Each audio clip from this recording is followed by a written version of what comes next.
దీప, కార్తీక్ వాళ్ళ దగ్గరికి వచ్చి ఫుడ్ చాలా బాగుంది మేడం అనేది అంటూ ఉంటారు. ఏంటి వీళ్ళు ఎంత ఫుడ్ బాగుంది అంటున్నారు, నేను చెప్పిన పని వాడు చేయలేదా, పాయిజన్ కలపలేదా, కలిపినా అందరూ ఫుడ్ బాగుందని చెప్పేసి చక్కగా తింటున్నారు, ఎవరు కళ్ళు తిరిగి పడిపోవడం వాంతులు చేయటం లేదేంటి అని జ్యోత్స్న అయితే షాక్ అవుతూ ఉంటుంది.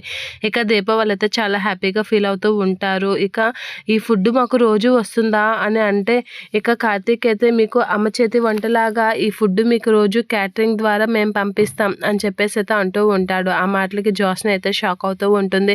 ఏంటి వీళ్ళు ఎంత చక్కగా మాట్లాడుకుంటున్నారు అని చెప్పేసి అయితే అక్కడికి వెళ్ళి, ఒరేయ్ నేను చెప్పిన పని నువ్వు చేయలేదా అని అయితే అడుగుతూ ఉంటుంది జ్యోత్స్న. అలాగా అడిగేసరికి వాడు బాగానే చేశాడు అని చెప్పేసి దీప అంటూ ఉంటుంది. అలా అనేసరికి దీప అయితే జ్యోత్స్న అయితే షాక్ అవుతూ ఉంటుంది. ఏంటి దీప ఇక్కడికి వచ్చింది అంటే, దీపకి నిజం తెలుసా అని అయితే షాక్ అవుతూ ఉంటుంది. అలా షాక్ అయ్యి దీప కాసేపు చూస్తూ ఉంటుంది.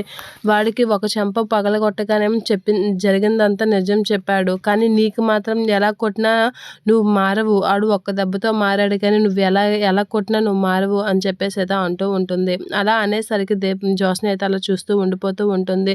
సారీ మేడం నన్ను క్షమించండి అని వినోద్ అక్కడి నుంచి అయితే వెళ్ళిపోతూ ఉంటాడు. నిన్ను ఏం చేయాలి జ్యోత్స్న అని చెప్పేసి అయితే జ్యోత్స్న చెంప చెల్లిమనిపిస్తూ ఉంటుంది దీప. అలా కొట్టగానే కార్తీక్ నా పేరు పెట్టి కూడా ఇంకోటి కొట్టు దీప అని చెప్పేసి అయితే అక్కడికి వచ్చి అంటూ ఉంటాడు.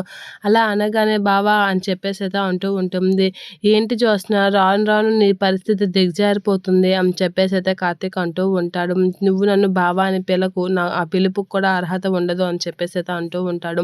ఇక జ్యోత్స్న అయితే షాక్ అవుతూ ఉంటుంది. నువ్వు మమ్మల్ని ఓడించాలని చూస్తున్నావు, కానీ నీ గెలుపు నువ్వు చూసుకో, గెలుపు ఎలా గెలవాలో చూడకుండా మమ్మల్ని ఓడించడానికి మా మీద పడుతున్నావు అని చెప్పేసి కార్తీక్ అయితే జ్యోత్స్నని తిడుతూ ఉంటాడు. తిడుతూ తనకి వార్నింగ్ ఇస్తూ ఉంటాడు వాళ్ళ విషయంలో.